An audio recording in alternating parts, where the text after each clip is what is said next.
Entuk nugrahan Gusti Kang Maha Agung tata cara ijab kabul panganten lumampah tan manggih rupidu tansah nyuwun Gusti Kang Maha Kawasa muga pengantin ingkang katomben kaijab kabulaken dados keluarga ingkang sakinah mawaddah warahmah.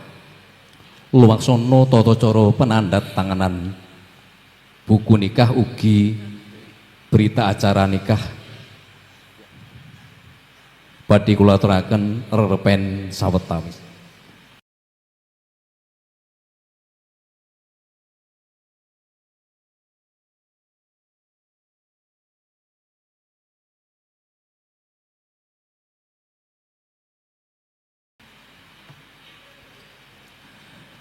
Manawa wus pala krama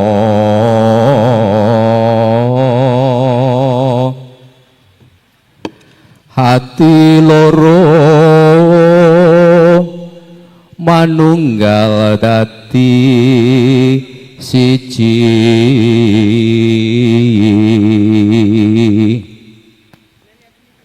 yen to ana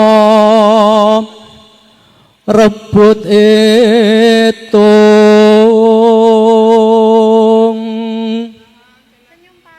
jangetu mring wong tuwa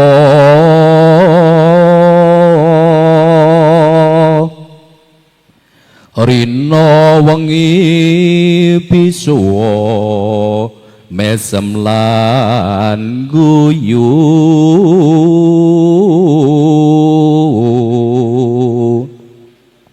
murih tentreming keluarga nganti teko kaki nini